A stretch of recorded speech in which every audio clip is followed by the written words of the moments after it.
तो मलाह समाज में जैसे मराठा यहाँ लोग आरक्षण के लड़ाई लड़ रहे हैं। आज मैं पूरे मुंबई आरक्षण ये चीज़ है जो गरीब लोग, जो असहाय है, जो निर्बल है, जिस अगर आरक्षण नहीं रहेगा तो बड़ा बड़ा यूनिवर्सिटी में कैसे जो एडमिशन होगा ना।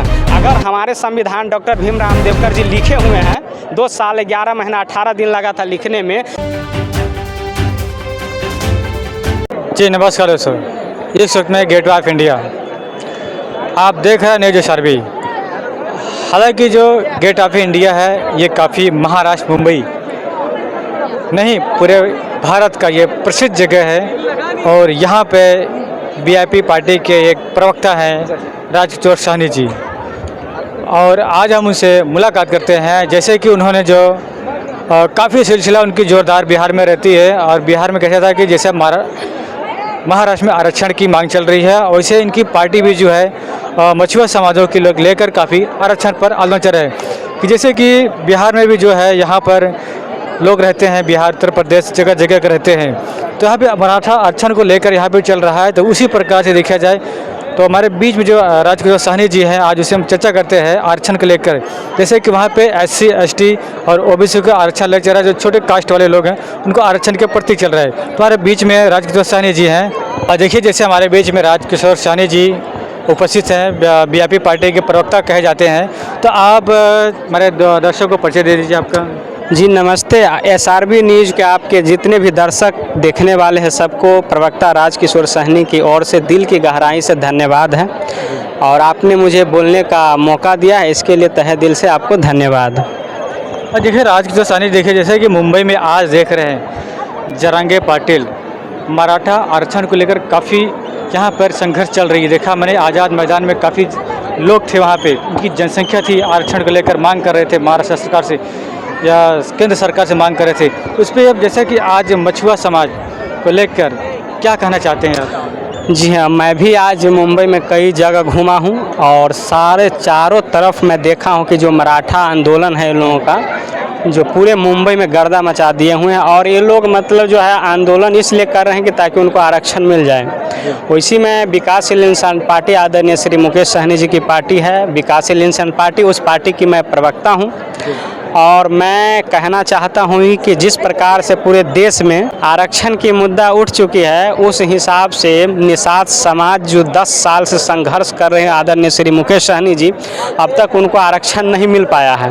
तो मैं आरक्षण के मुद्दे पर मैं ये कहना चाह रहा हूँ कि जब तक केंद्र सरकार कब तक सुनेगी।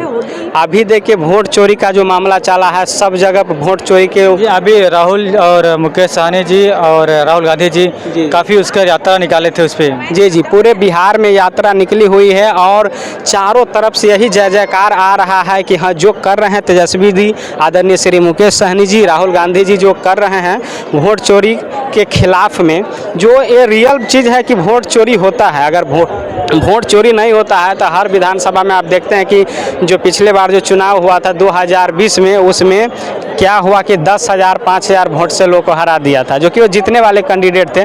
इसमें रियल है कि चोरी होता है, और इसके लिए मतलब सरकार को सोचना चाहिए कि अगर जो संविधान बनी हुई है डॉक्टर भीमराव अम्बेडकर के द्वारा 2 साल 11 महीना 18 दिन लगा था संविधान लिखने में, वो संविधान जो लिखा गया है तो ईमानदारी से चलाने के लिए ना। अगर संविधान नहीं होता तो कोई किसी को कुछ नहीं समझता, संविधान है तो देश चलता है, नहीं रहता तो कोई वैसे राजतंत्र जैसे था वैसे चलता। अभी तो लोकतंत्र है ना, राजतंत्र तो है नहीं। राजतंत्र में क्या होता था कि राजा का बेटा है तो राजा का बेटा ही राजा बनेगा, लेकिन ऐसा नहीं। अब वोट का अधिकार है, अगर आपके पास वोट है तो आप वोट से सरकार को हिला सकते हैं। अगर ये वोट का मतलब ये है कि सरकार संविधान से चलेगा, ना कि पर्सनल कंपनी नहीं है। बीजेपी कोई कंपनी नहीं कि कंपनी की तरफ सरकार चला रही है। मैं यही कहना चाहता हूं कि वोट चोरी बंद करे, और ईमानदारी से सब जगह जो इलेक्शन कमीशन वोट करवाती है उन पे दबाव न बनावे। दबाव बनाएगी तो दिक्कत हो जाएगी, जनता गुमराह हो जाता है। भाई हम ईमानदारी से वोट गिराते हैं, हमको कुछ फ़ायदा नहीं मिल रहा है, और पर्सनल प्राइवेट कंपनी की तरह वो बीजेपी सरकार चला रही है, तो अच्छा बात तो नहीं है। एक बात सवाल ये है कि राजा राम बिंद ने जब भी फूलन देवी शहादत दिवस मनाया गया था, तो उन्हें राजा राम बिंद ने एक सवाल कहा था कि जो हमारे समाज का नेता हैं, उस समाज को बदली करके उनको वोट का वितरण करते हैं, इसमें क्या है ये चीज़ आप जानते हैं? देखिए, वो कहना उनका एकदम जायज़ है। वो जो बोले हैं परिपक्व लीडर है, उनको अच्छा से अनुभव है, क्या बोलना है नहीं बोलना है पूरा अच्छी से जानकारी है उनको। राजा राम बिंद जो है वीआईपी पार्टी के बड़े लीडर है और वो राजनीति को बहुत गंभीरतापूर्वक समझते हैं। अगर गंभीरतापूर्वक नहीं राजनीति को समझते तो इतने बड़े पॉलिटिक्स पद पे है वो नहीं होते। और जो बताए हैं कि निषाद समाज हो चाहे किसी समाज के लोग जो लीडर होते हैं उस लीडर रूपांतरित कर देते हैं दूसरे पार्टी में, यही ना आपका कहना था? नहीं, मैं नहीं कह रहा हूँ, राजा राम ने कहा था ऐसा, मैंने उनकी पूरी आवाज़ें सुनी, हर चीज़ देखा मैंने। तो राजा राम जी बोले हैं वो सही बात बोले हैं। जैसे निषाद पार्टी है उत्तर प्रदेश में, अब क्या है उनका पर्सनली 2-4 सीट मिल जाता है, आप बीजेपी के साथ तो संगठन कर लेते हैं, बाकी निषाद समाज को कुछ लेना नहीं न देना, क्या खाता है क्या पीता है किसी से कोई माने मतलब नहीं। तो सही बात बोली, मैं उसको उनको समर्थन करता हूँ इस बात का। जी कहिए। और तो अभी देखिए क्या जो बिहार में या पूरे भारत में जो आरक्षण का मुद्दे चल रहे हैं, देखिए आप मैंने बता रहा है कि आपके महाराष्ट्र में मराठा का आरक्षण लेकर चल रहा है, क्या इस पे सेंट्रल गवर्नमेंट सोच सकती है नहीं सोच सकती है? अगर सेंट्रल गवर्नमेंट नहीं सोचेगी तो बहुत बड़ा संग्राम हो सकता है। जैसे आप देख रहे हैं कि प्रधानमंत्री को भागना पड़ा, बांग्लादेश की तो कहानी आपको मालूम है। एक स्टूडेंट जब उखड़ता है तो पूरा हिल जाता है बांग्लादेश। उसी प्रकार से अगर निषाद आरक्षण अगर नहीं देती है सरकार तो कुछ भी हो सकता है भारत के अंदर में। काहे कि अगर आप गुमराह नहीं कर सकते हैं, किसी भी पार्टी हो, पार्टी सिर्फ टॉक टाइम, जैसे मुकेश सहनी जी बोले हैं कि टॉक टाइम होता है, 5 साल का टॉक टाइम होता है।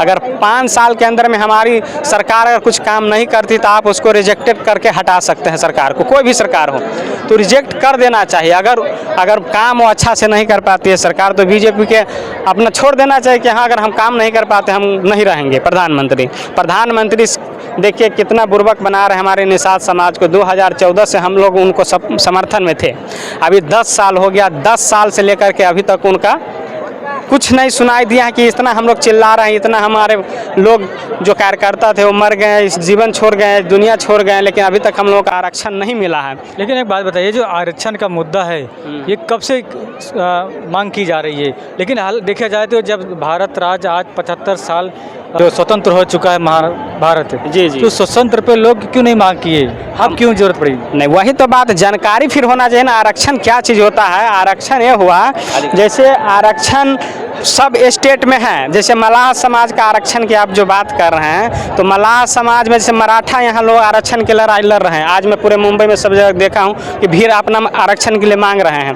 तो आरक्षण ये चीज़ है जो गरीब लोग, जो असहाय है, जो निर्बल है, जिसके पास कुछ सुविधा नहीं है, एजुकेशन नहीं है उनके पास, अगर आरक्षण हमारे पास नहीं रहेगा तो हमारे घर के बच्चे कैसे पढ़ेंगे? अगर आरक्षण नहीं रहेगा तो बड़ा बड़ा यूनिवर्सिटी में कैसे एडमिशन होगा? तो आरक्षण बहुत ज़रूरी है और इस पर सेंट्रल गवर्नमेंट को सोचना चाहिए। जिस प्रकार से आप वहाँ पर बंगाल में दे रहे हैं, दिल्ली में दे रहे हैं, सबको आरक्षण दिए हुए हैं, बिहार हो गया, झारखंड हो गया, उत्तर प्रदेश में आप निषाद समाज को आरक्षण क्यों नहीं दे रहे हैं? यही मामला है ना। अगर हमारे संविधान डॉक्टर भीमराव अम्बेडकर जी लिखे हुए हैं, 2 साल 11 महीना 18 दिन लगा था लिखने में, जब पूरा विवरण लिखा हुआ है कि हाँ कौन अनुच्छेद में क्या क्या लिखना है, कौन स्टेट को देना है नहीं देना है, कौन जात अमीर है, कौन जात गरीब है, ये सब जब उनको पता है तो फिर सेंट्रल गवर्नमेंट क्यों नहीं आरक्षण दे रही है? आरक्षण बहुत ज़रूरी है सर, बिना आरक्षण को हम कुछ नहीं कर सकते हैं।